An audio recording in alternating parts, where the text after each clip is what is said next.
ఒక ఊర్లో ఒక ధనుర్ధారి ఉంటాడు. ఆ ధనుర్ధారికి ఒక భార్య ఉంటది. ఆ భార్య రోజు పొద్దున లేచి ముగ్గేస్తుంది.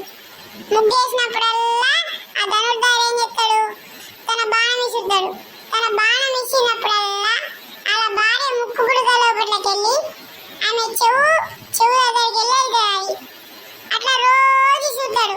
రోజు విసిరినప్పుడల్లా అలా భార్య, నువ్వు భలే విసురుతావు, నీ అసంటోళ్ళు ఈ ప్రపంచంలో లేరు, నువ్వే గొప్ప ధనుర్ధారి అంటది. అప్పుడు ఆ ధనుర్ధారి పొంగిపోతాడు. అట్లా ప్రతిరోజు అట్లనే అంటది. ఒక రోజు ఆ ధనుర్ధారి వల్ల బామ్మ అడుగుతాడు.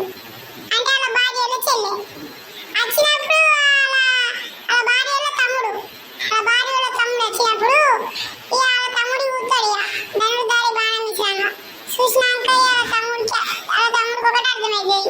ఒకవేళ ఈ బాణం ఇచ్చేటప్పుడు మా అక్క కనుక కొంచెం అటు ఇటు అయితే మా అక్క చనిపోతుంది. అట్లా ఆలోచించి ఆ బామ్మడు ఏం చెప్తాడంటే వాళ్ళ అక్కకి చెప్తాడు. షాటుకు పిలిచి, అక్క ఇట్లా అయితే ఎట్లా, ఆ బాణం నీకే ఒక్కసారి మిస్ అయితే నీ ప్రాణం పోతుంది. నువ్వు రేపు ఏంటి అంటే బావతో ఏమనంటే, బావా నువ్వు బాణం అస్సలకే మంచి ఇసురావు, నీకన్నా మంచి ధనుర్ధారులు ఉన్నారు, నువ్వెంత బచ్చ ధనుర్ధారివి, నీకన్నా మంచి ధనుర్ధారులు ఉన్నారు అను. అట్లా వాళ్ళ భార్య మళ్ళా నెక్స్ట్ డే అట్లా అంటది. అన్నాక ధనుర్ధారి బాగా ఫీల్ అవుతాడు. ఫీల్ అయిపోయి ఒక చెట్టు కింద కూర్చుంటాడు. చెట్టు కింద కూర్చున్నప్పుడు ఆ ధనుర్ధారికి ఇట్లా ఒక ముని ప్రత్యక్షమై మళ్ళీ మాయమైపోతాడు. ప్రత్యక్షమై మళ్ళీ మాయమైపోతాడు. అప్పుడు ఆ ధనుర్ధారికి ఏం చేయాలో అర్థం కాక ఆ మునిని అడుగుదామని ఒక బాణం ఆ ముని ముంగటి చుట్టాడు. ఆ ముని ఆ బాణం చూసి అయిపోతాడు. అయిపోయినాక ముని నేను నీకు జరిగినంత చెప్తా, అప్పుడు నేను గొప్పనా కాదా నువ్వే చెప్పాలి అని అంటాడు.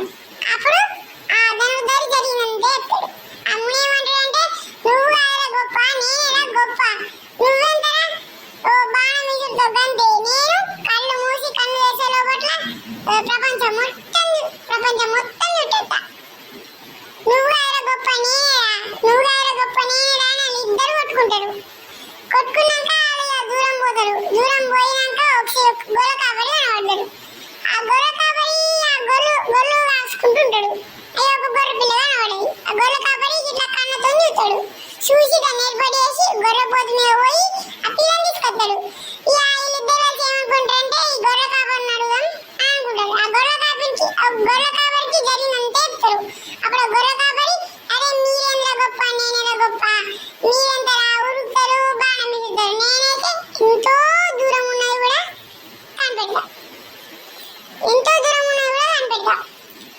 మీరెంత గొప్ప, నేనే గొప్ప అని ముగ్గురు గొడవ పడతారు. ముగ్గురు గొడవ పడ్డాక వాళ్ళు పోయి గొడవడి రాత్రి వండుకుంటారు. ఒక రాజ్యంలో పోతారు. రాత్రి వండుకుంటారు. పండుకున్నప్పుడు అలా మునికి నిద్ర పడ్డాక లేస్తాడు. లేచినాక పక్కన తిరిగితే ఒక ప్రకటన ఉంటుంది. ఆ ప్రకటన మీద ఏమని ఉంటాయంటే, ఈ రాజ్యం ఒక రాజు వాళ్ళ కూతురికి ఒక పాము నాటేస్తుంది. ఆ పాము నాటేసినందుకు ఆమె ఒక శిల్పం తీర మారిపోతుంది.